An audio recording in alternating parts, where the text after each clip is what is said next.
कितनी मरतबा कहा है कि मेरे जूते को हाथ न लगाया करे।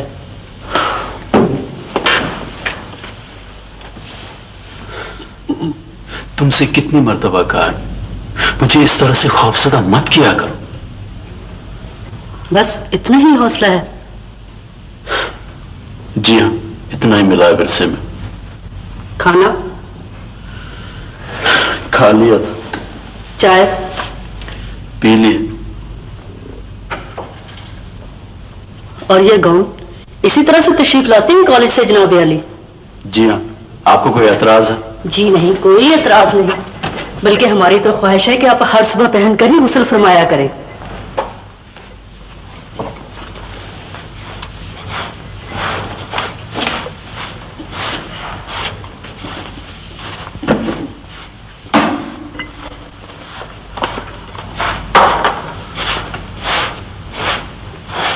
ये जो तुम्हारी आदत है ना, सर मुंह चादर में लपेटकर और लाश की तरह लेटने की,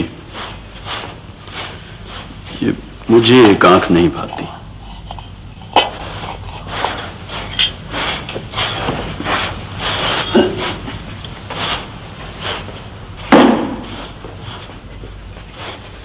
एक सेमिनार, एक ट्यूटोरियल ग्रुप, फिर प्रिंसिपल साहब के पास हाजिरी। 3 बजे से पहले कहां फरागत हो सकती है भला? और फिर मुझसे किस जुर्म के बर्दाश्त में पूरे 1 बजे खाना पकाया जाता है? इसलिए कि तुम खाना पकाने के सिवा और कर ही क्या सकती हो। और ये खाली डिबिया कौन उठाएगा? तुम और कौन? जी नहीं, जिसने गंद डाला वही उठाए, मैं कोई जमरदानी नहीं हूं। ये मेरे बाप का घर है, मैं जब चाहूं जिस कदर चाहूं गंद डाल सकता हूं, समझी? मेरे भी बाप का घर है, मुझे भी इख्तियार है कि मैं जब चाहूं। नहीं जनाब, ये आपके बाप का घर नहीं है।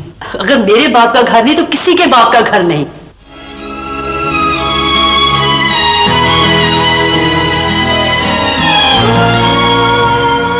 आओ आओ, आजा आजा आजा बेटा, आजा आजा। तेरी बहन है यूसुफ, और कौन हो सकता है? अस्सलाम वालेकुम। वालेकुम अस्सलाम।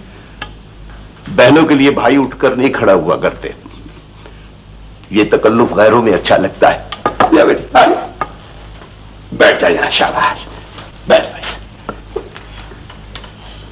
आपके घर में कोई औरत नहीं है जी? है क्यों नहीं? कहाँ है जी? बैठी तो है मेरे सामने, मेरे घर की बेटी तो है। लेकिन मेरा मतलब है यूसुफ, ये राशिदा है, मेरी तरह श्रीनगर की रहने वाली। फर्क सिर्फ इस कदर है कि मैं आज से 40 बरस पेशतर श्रीनगर से आया था। ये है भाई। लेकिन अब्बा, तू तो कहता था कि मेरे सिवा तेरा और कोई बच्चा नहीं है।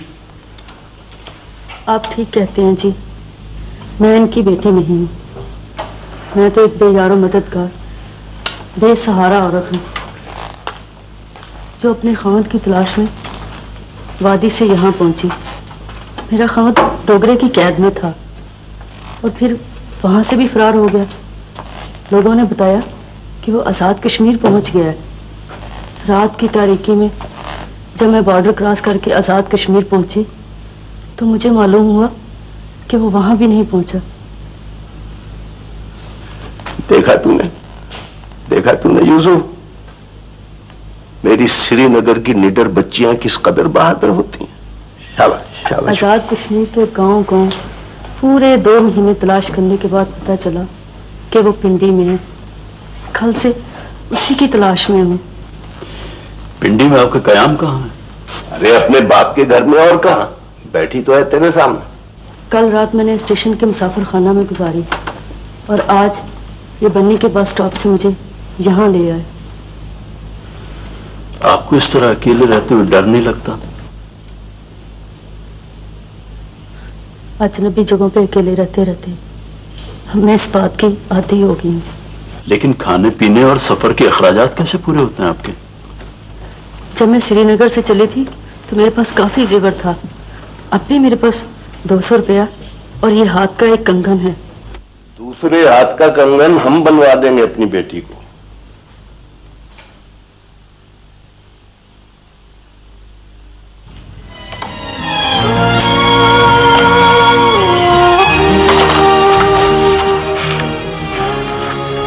रास्ता रास्ता जी। तुमसे एक बात करनी थी। फरमाइए। पहले ये फेंको बाहर।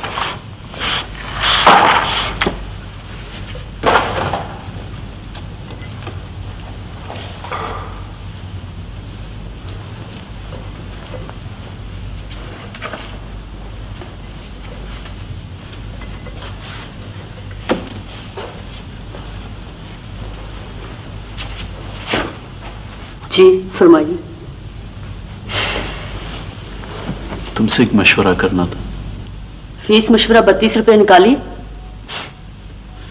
वो भी मिल जाएंगे, लेकिन इस वक्त जरा जज्बात को काबू में रखते हुए और इस अक्ल को काम में लाते हुए मशवरा दो कि तुम्हारा भाई यूसुफ क्या करे, कॉलेज में रहे या कॉलेज छोड़ दे। देखा, होगी ना वही बात जिसका डर था। कैसी है वो? अच्छी है, बहुत अच्छी। फिर भी किस कदर? भाई पाकिस्तानी से तो अच्छी है।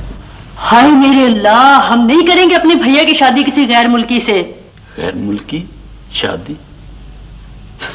ये तुम क्या बकवास कर रही हो? हमारे मुल्क में एक से एक हीरे जैसी लड़कियां पड़ी हैं। बात कर रहा हूं और तुम खामखा में नंद पने के ख्वाब देख रही हो।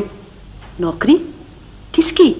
दुबई के शेखों की, डिप्टी एजुकेशनल एडवाइजर, 2000 स्टार्ट और फ्री एकोमोडेशन। ये दुबई जो कुवैत बहरीन की तरफ है? हम नहीं जाते वहां। हमें क्या जरूरत पड़ी इस कदर दूर जाने की? अरे बाबा, ये नौकरी हमको ऑफर हुई है। पढ़े लिखों को मिला करती हैं ऐसी नौकरियां। आया ख्याल शरीफ में? हम नहीं जाएंगे इतनी दूर यूसुफ भाई। अगर इस दौरान जलाल की खबर मिल गई तो किस तरह से मिलेंगे उन्हें? आपको कौन साथ ले जा रहा है बहन जी? आप यहीं रहें, अपने वालिद साहब के घर की मालिक बनकर,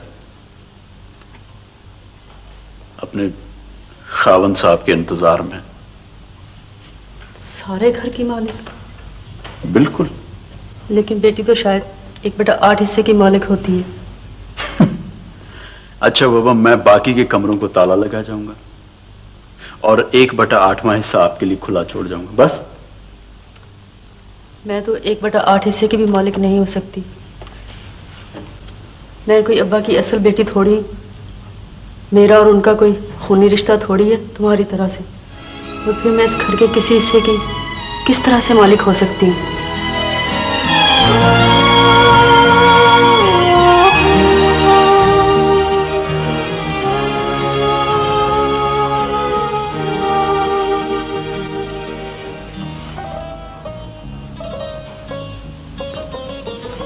अस्सलाम वालेकुम अब्बा। यूसुफ, जी।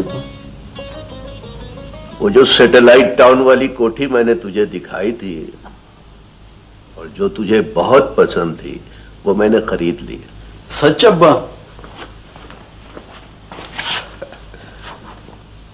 राशिदा कहाँ है? वो शायद तहसीलदारों के बंगले पर गई होगी अम्मा हाजन को सलाम करने। ये ले चाबी। तीसरे के बाद वहां चले जाना। तीसरे के बाद अब्बा? आज जुमा है ना बेटा, कल हफ्ता है, परसों इतवार। इतवार की शाम को चले जाना, तुम दोनों बहन भाई। दोनों बहन भाई? ये घर मैंने हकीम साहब के हाथ बेच दिया है। 3 लाख मिले, 2 लाख मेरे पास थे, उम्र भर के जोड़ जोड़ कर रखे थे। 5 लाख में सौदा हो गया। मैंने सोचा यूसुफ को पसंद है, आधी कोठी किराए पर भी दे देगा तो तेरे लिए बहुत है। लेकिन अब्बा, आज आप कुछ अजीब सी बातें कर रहे हैं। हकीम साहब से मैंने वादा किया था कि पीर या मंगल के रोज ये घर खाली कर दूंगा। तो तुम दोनों इतवार की शाम को ही चले जाना। हम लोगों में से आप अपने आप को क्यों निकाल रहे हैं अब्बा? यूसुफ यार, आदमी वक्त पर ही निकल जाए तो अच्छा है। ये चाबियां अपने पास हिफाजत से रखना और ये रजिस्ट्री भी अपने नाम की। ये आपने मेरे नाम क्यों करवाई? अरे बेटा, अब तू ही तो सियाना है इस घर में, पढ़ा लिखा प्रोफेसर साहब। मेरे बाद भी तो तुझी को जानी थी ये कोठी, तो मैंने सोचा वक्त से पहले तेरे नाम कर दी जाए ताकि बाद में तुझे कोई तकलीफ ना हो। लेकिन अब्बा, आपके बाद कानून और मजहब की रूह से मुझे ही इस जायदाद का वारिस बनना है, तो फिर आपने ये तकल्लुफ क्यों किया? तुझे तो वकील होना चाहिए था यूसुफ, खूब जिरा करता अपने गवाहों पर। नहीं अब्बा, आपने ये क्यों कहा कि बाद में तुम्हें तकलीफ ना हो? मुंह से निकल गया बाबा, मुंह से निकल गया। नहीं अब्बा, अगर आप मुझे असली बात नहीं बताएंगे ना तो मैं आपसे नहीं बोलूंगा। बस बोल बेटा बोल, तू मुझसे नहीं बोलेगा तो कौन बोलेगा? अब्बा, अगर आपने मुझे असल बात नहीं बताई तो मैं ये रजिस्ट्री अभी यहीं फाड़ दूंगा आपके सामने, और ये चाबियां मैं यहीं फेंक जाऊंगा, और हमेशा ऐसे इस घर के लिए। सबर सबर मेरे चांद, सबर। नहीं अब्बा, मैं और सबर नहीं कर सकता। देख यूसुफ, तुझे मेरे बाद तकलीफ ना हो मैंने इसलिए कहा, और ये रजिस्ट्री इसलिए तेरे नाम की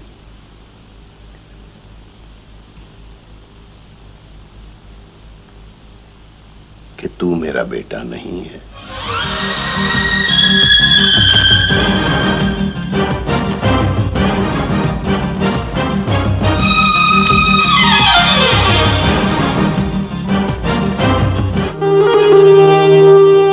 से 27 बरस पहले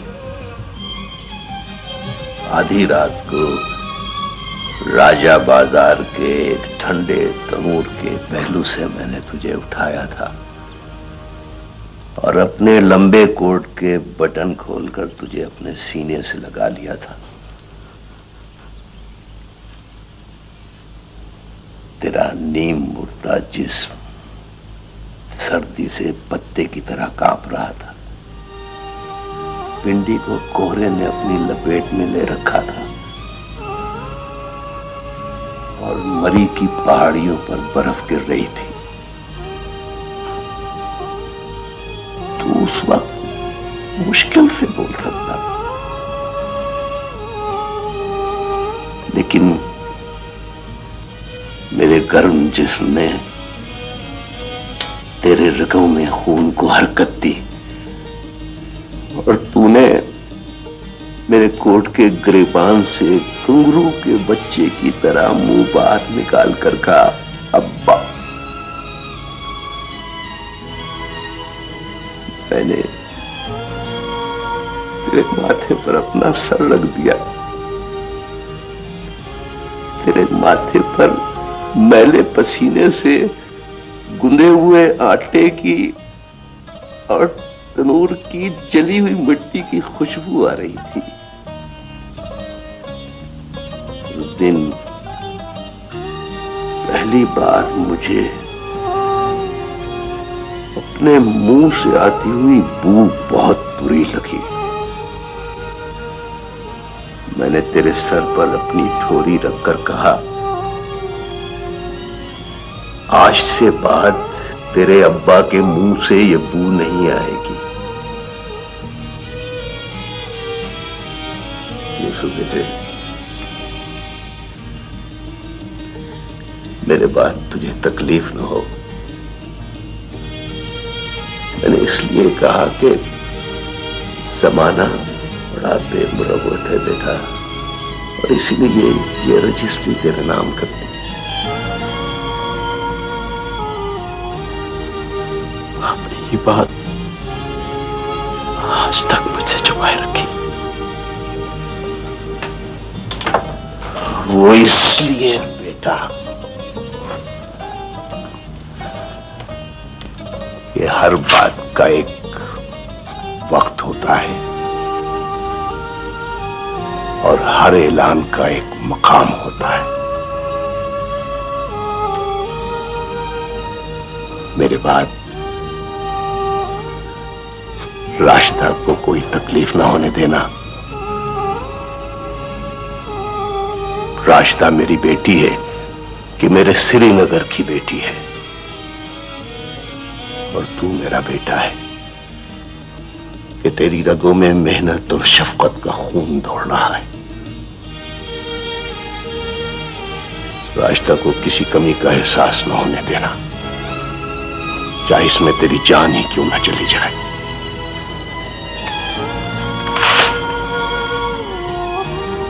अच्छा बेटा, जुमे का वक्त हो रहा है, ये ले, ये मेरे ट्रंक की चाबी है। उस ट्रंक में मेरी आखिरी जरूरत का तमाम सामान मौजूद है। अच्छा बेटे, खुदा हाफिज।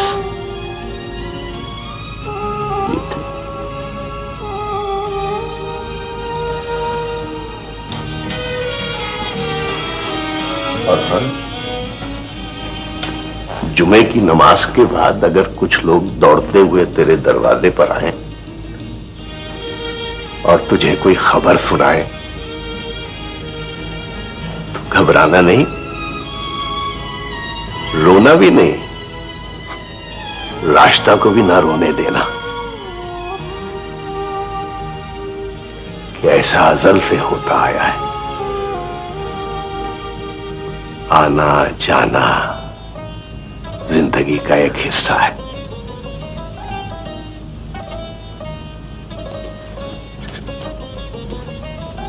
खुदा हाफिज बेटा।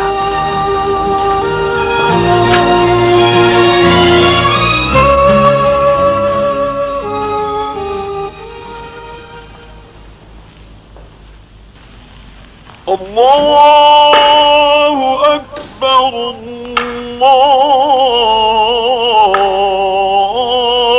अल्लाहु अकबर, ला इलाहा इल्लल्लाह।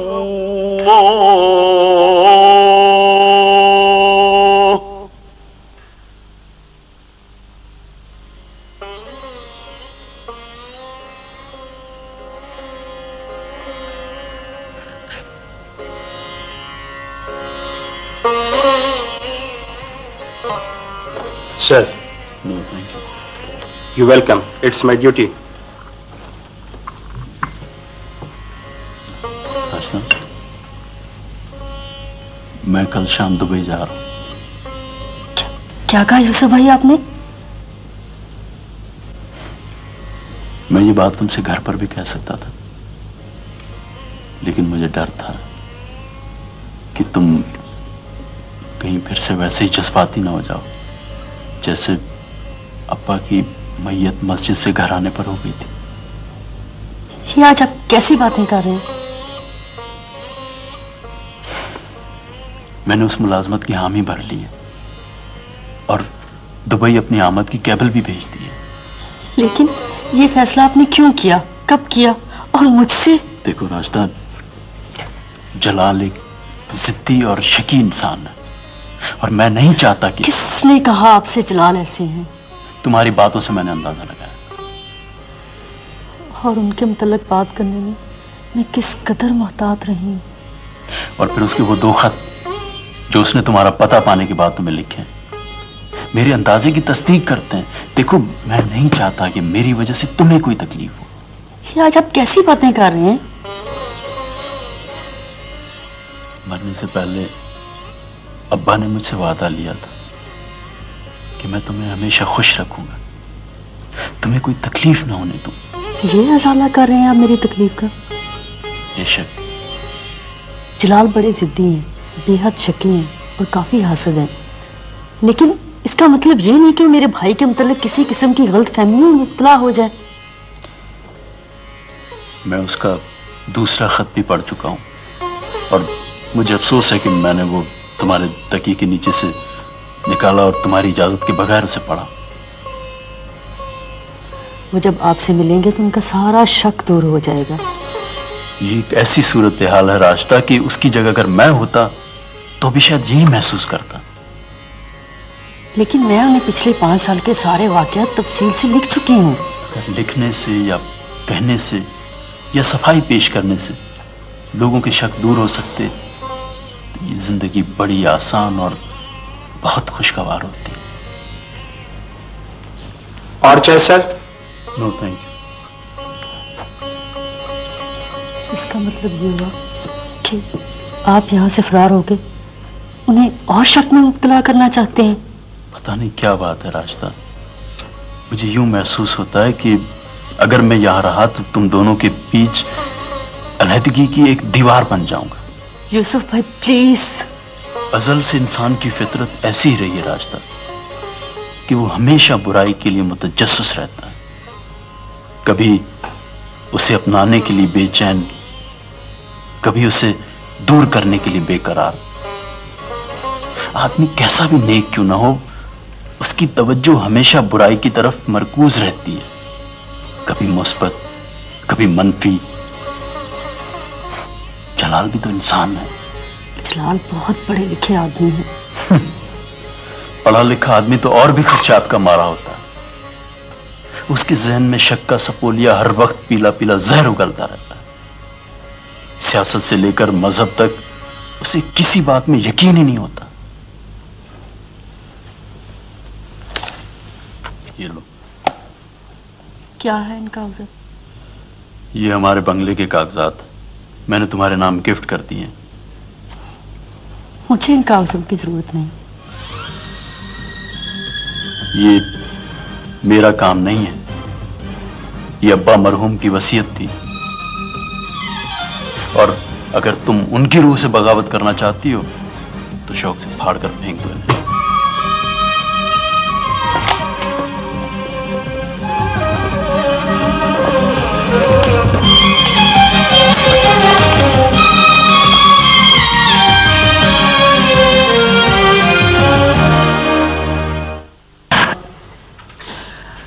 मैंने सोचा इतनी मुद्दत के बाद मिले हैं,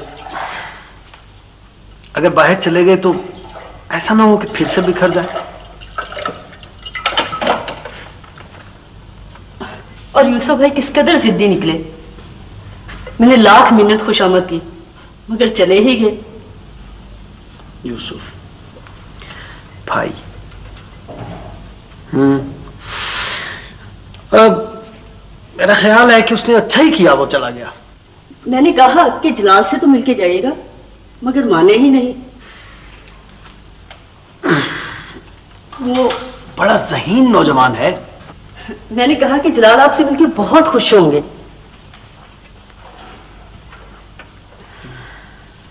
शायद वो तुमसे ज्यादा मुझे बेहतर समझता था। क्या कह रहे हैं जलाल? एक तो मुझे इस टूथपेस्ट की बू बिल्कुल अच्छी नहीं लगती। अच्छी?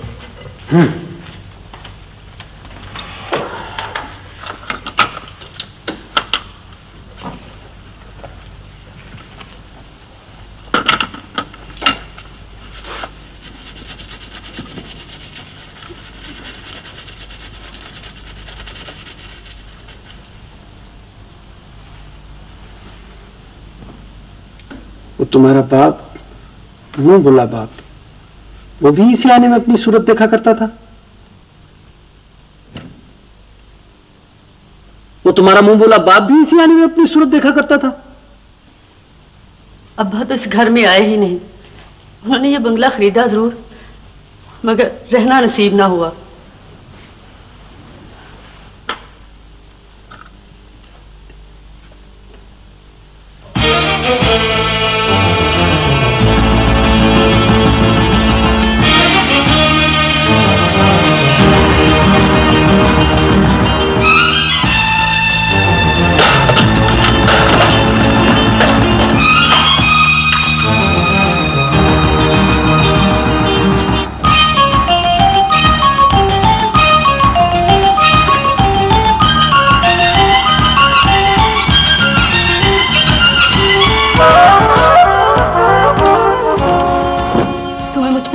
हैं जलाल?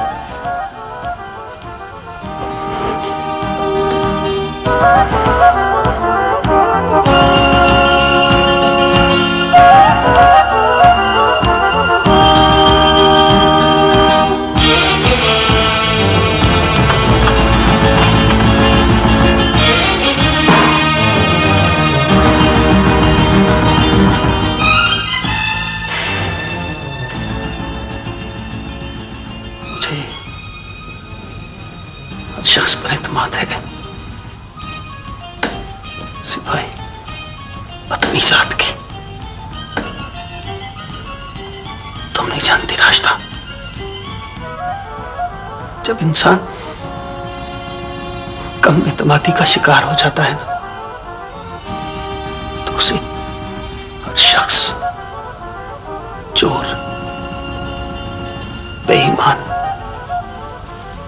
बदफितरत और बदकिरदार दिखाई देने लगता है। मेरा ज़हन ये कहता है कि तुम और यूसुफ बहन भाई हो सकते हो, बहन भाई हो, मगर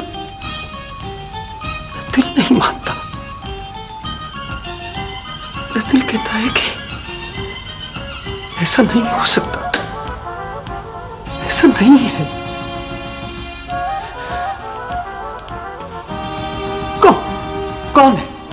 कौन है इस दुनिया में जो एक गैर को अपनी बहन और एक गैर को अपना भाई समझे? लाखों में एक या फिर करोड़ों में, ऐसा तो हो सकता है ना जलाल? वही ज़हन की बात की और वही अदाद-ओ-शुमार की बात की। फिर मैं दिल की बात कर रहा हूं, दिल की बात।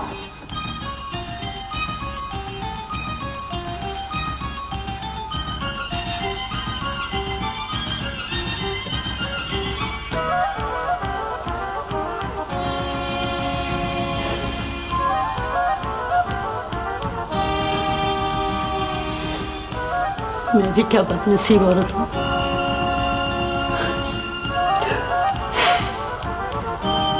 शायद मैं तुमसे ज्यादा बदनसीब, ज्यादा दुखी और ज्यादा परेशान। रास्ता, तुम्हारे बाहर नाखुशगवार वाकयात ने यूरिश की है, जबकि मेरे अंदर मुतजाद कैफियत ने एक दूसरे के खिलाफ तलवारें सौंध रखी है।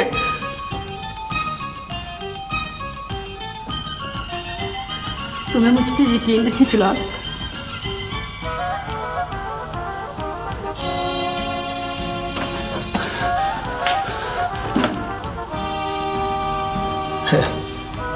है रास्ता, ये यकीन ही तो था कि मैं दर दर की ठोकरें खाता, हालात से लड़ता, मौत से जान बचाता, आज तुम्हारे पास पहुंचा। रास्ता, रास्ता,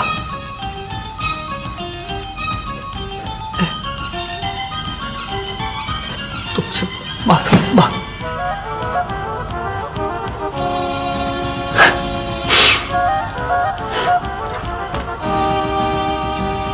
मैं तुमसे माफी चाहता हूं रास्ता।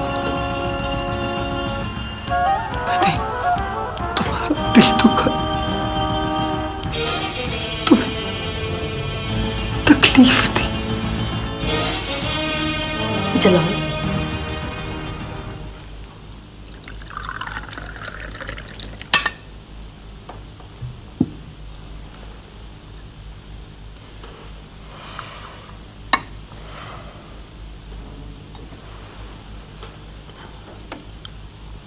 बिल्कुल इसी तरह, एन इसी अंदाज में प्याली पकड़कर चाय पीने की आदत थी यूसुफ भाई को।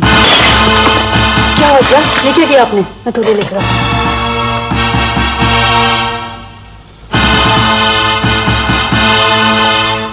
मैं आपके लिए और चाय बनाती हूँ। नहीं,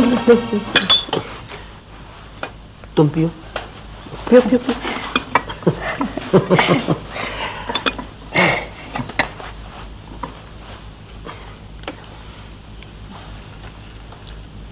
तुम उसके साथ इस रेस्टोरेंट में भी आया करती थी? हाँ, कभी कभी जब पहली तारीख को उन्हें तनख्वाह मिला करती थी तो वो कहा करते थे, चलो रास्ता चलकर याशी करते हैं किसी रेस्टोरेंट में।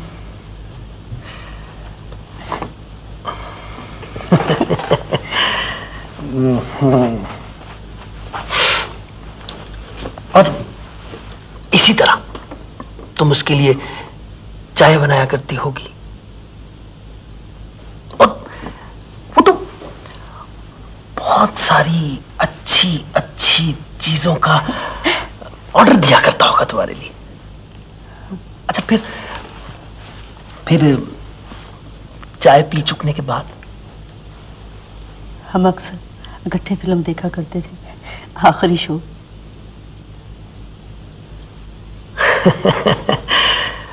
फिर घर आकर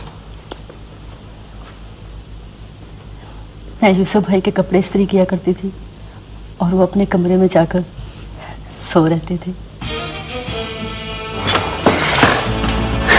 क्या हुआ आपको? नहीं, कुछ नहीं, मैं जरा वॉशरूम।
और फिर इसी तरह तो इसी रेस्टोरेंट में इसी कुर्सी पर तुम्हारे सामने बैठता होगा।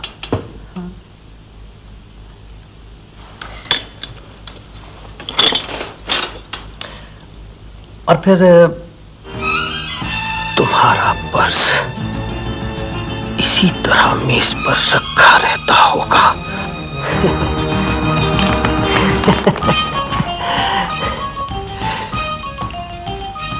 और कहता होगा, आओ रास्ता चले, पिक्चर शुरू होने में सिर्फ चंद मिनट बाकी हैं। आओ रास्ता, फिल्म शुरू होने में चंद ही मिनट बाकी हैं। आओ चलें।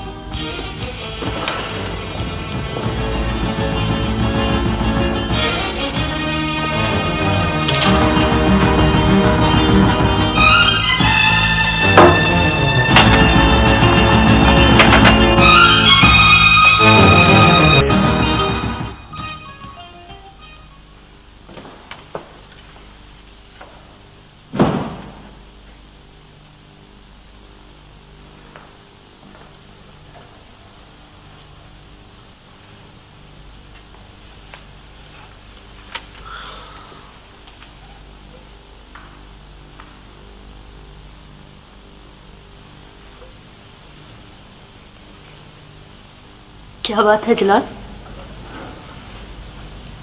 कुछ नहीं।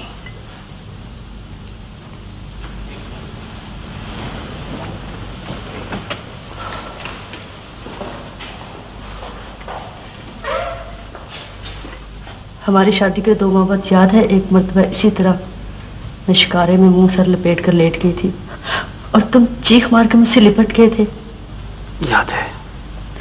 मेरा ख्याल था आज भी।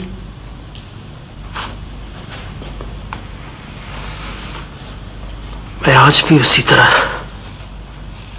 चीखने लगा था, मगर अचानक मुझे ख्याल आया कि शायद तुम यूसुफ को डराने के लिए भी मैं अक्सर यूसुफ भाई को इसी तरह डराया करती थी। मैं इसीलिए आराम से आकर यहां पर बैठ गया था।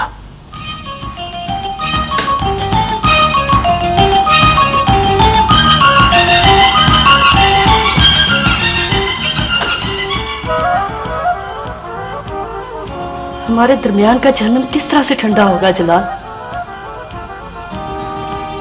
मेरे पास इतने आंसू नहीं कि इस आग को ठंडा कर सके, और न ही इतनी आहें हैं कि ये लांबू बुझा सके। और फिर ये पहाड़ से जिंदगी किस तरह से बसर होगी? आहिस्ता आहिस्ता, हौले हौले, आहिस्ता आहिस्ता, हौले हौले। मेरे दिल के अंदर अंदेशों के क्लॉक का पेंडुलम हर वक्त, हर लम्हा आगे पीछे झूल रहा है, और आगे पीछे हर लपक के साथ झूलते हुए उससे एक ही आवाज निकलती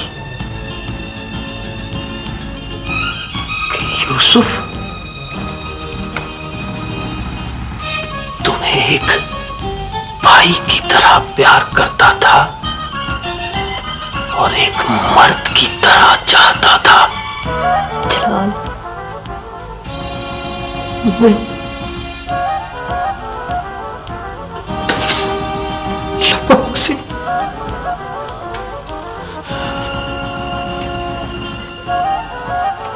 इस आवाज से, इस धड़कन से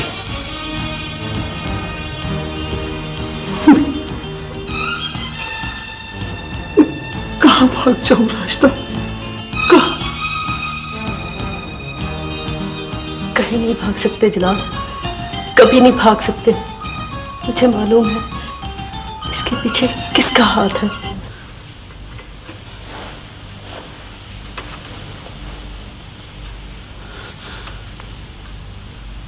किसका? बड़े सालों की बात है। मेरी उम्र मुश्किल से 12 साल होगी। हम मीरा घर के लाल मकान में रहते थे।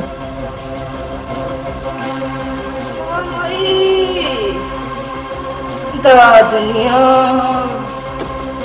सतरा हटा दे या मकई दे, तेरे खेत अफरान से भरे, तेरे घर गलीचों से। ला बीबी, अल्लाह तेरा भला करे। ला बीबी,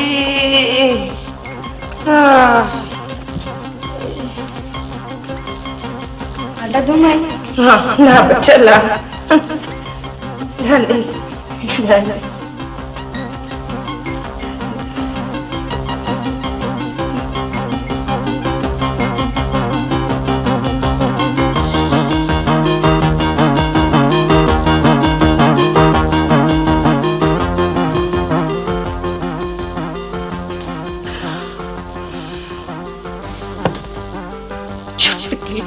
जिंदगी खराब देने वाली, अपने घर में बसेगी तो सही, लेकिन चुटकी चुटकी होकर अपने घर वाले के दिल में रहेगी जरूर, पर चुटकी चुटकी होकर। जा ले जा आटा अपना।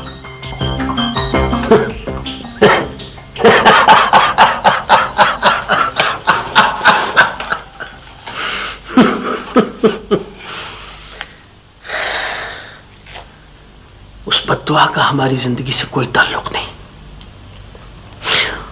और वैसे भी ये बड़ी ज़ईफ़ुल इत्क़ादी की बातें हैं, मैं इन्हें नहीं मानता।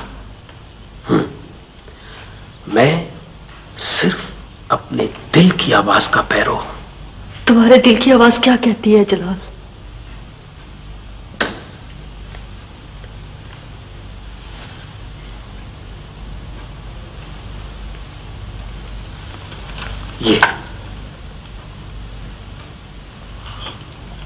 ये क्या है? तलाकनामा।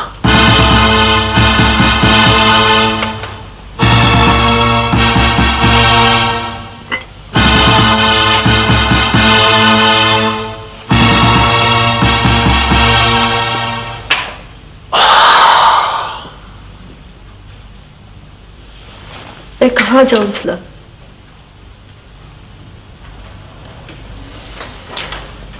कहीं नहीं,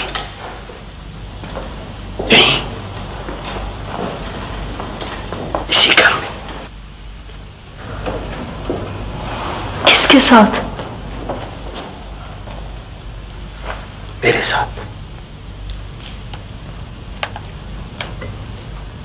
किस तरह? बिल्कुल इसी तरह। लेकिन मेरा और तुम्हारा रिश्ता क्या होगा?